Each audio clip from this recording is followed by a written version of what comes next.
盆栽藍莓的修剪作為一個大工程，我的10升、30升的一個大花盆已經基本修剪完畢了，就剩下最後一盆，品種是 L25。有話要問，私信我就說，盆栽藍莓，尤其是大花盆的一個盆栽藍莓，它的枝條長得亂七八糟的，修剪下來很難。今天這個視頻剛好有一盆，這個品種是 L25，該怎麼樣具體修剪？怎麼樣簡單修剪？修剪下來以後該怎麼樣去具體的一個操作？注意事項有哪些？讓它下一步長出很多一些粗壯的一些嫩芽。複雜的事情簡單化，記得點讚加收藏起來。第一個方面，你看整體來說的話，我們的盆栽藍莓我們要看，如果它的枝條長得亂七八糟的，我們首先有一個基本的一個原則，就是去弱留強。上面的枝條，比如說30升的一個大花盆，我們要留的枝条粗壯的枝条哈，留4到5根就夠了。這樣子，其他的一些內側枝、基生枝，還有一些小的弱枝，趴在土壤上的一些枝条，都要可以把它給剪掉。這樣子，下一步盆土裡面那個水和肥才能集中力量，爆發在這個粗壯的枝條上，長出一些粗壯的一些侧芽点。侧芽点長多了一個情況下，下一步還要抹芽。抹芽了以後，一個枝條上面留3個不同方向的一個芽點，這3個不同方向的一個枝條，粗壯的枝條就變成明年的一個開花結果枝條，也就是12根，一盆30升的一個大花盆裡面有12根枝條是作為一個開花結果枝條。如果你覺得繁瑣，你就簡單的從上往下，盆土以上35厘米到40厘米，上面所有的枝條把它給剪掉，然後中間內堂枝、弱側枝、背生枝、平躺枝、細的枝條全部給它剪掉。這樣做的一個目的，也就是增加藍莓整個植株的一個通風的作用，不讓它長出一些細的、弱的、長的一些明年開花結果枝條掛不了果的枝條，它們在就會增加病虫害的一個幾率。這個就是最終剪下來一個效果，留了一個粗杆杆，也就是5個枝條，1、2、3、4、5，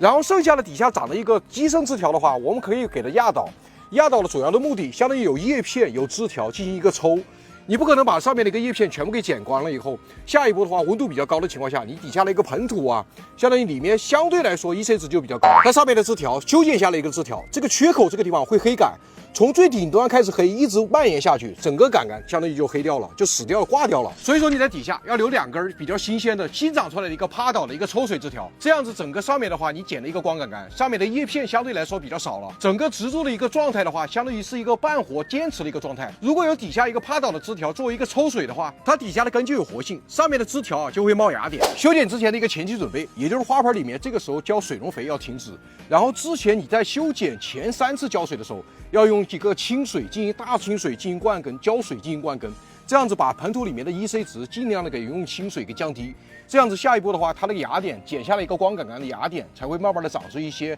芽點和枝條。要不然的話，相對來說你修剪下來了以後，它上面的枝條葉片比較少的情況下，相對底下的盆土的 EC 值就高了，相當於水肥高的一個情況下，它上面不會冒芽點，就算冒出來芽點也是一個焦邊芽，它相當於是相對來說是一個肥害狀態。像這種修剪的枝條，具體多久開始施肥呢？就像這一盆一樣，你看修剪完1個星期以後，上面陸陸續續冒出一些芽點。這個就是不斷的一個澆清水的一個狀態，底下的 EC 值，因為之前已經澆過1年的一個水溶肥了，它底下的 EC 值是夠的，也就是這個時期的一個盆土的一個肥料啊，在前期長芽的時候是夠的。你等着這個芽點，現在不是長得有1厘米這麼高了嗎？你等着長得有3、5厘米，上面的葉片有3、5片葉子的時候，這個時候就開始施肥了。施肥的話，你用水溶肥，水溶肥勾兑下來以後，就用 EC 比去測一下，從 EC 值是800，然後逐漸的往上升。800、1000、1200，最終是1600的時候，如果這個時候這個藍莓植株小芽點長得還是很哇塞的時候，它上面的一個頂端或者底下的葉片沒有焦邊的一個現象，你繼續就保持了一個 EC 值是1600，繼續這樣澆。這個時候還有一個注意的，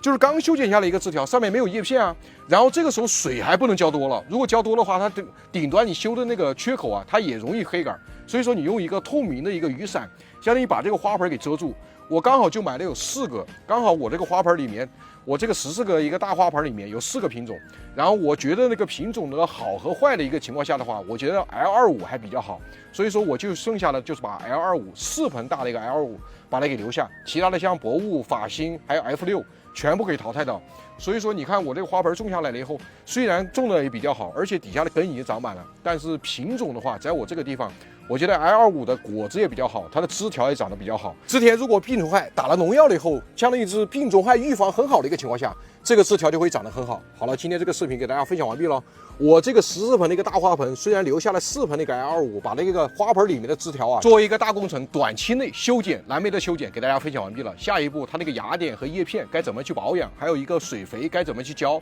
下一步高溫高濕的天氣該怎麼樣注意盆栽藍莓的一些注意事項。下期視頻再見吧，我是風頭影業，看到這兒點個讚吧，拜拜。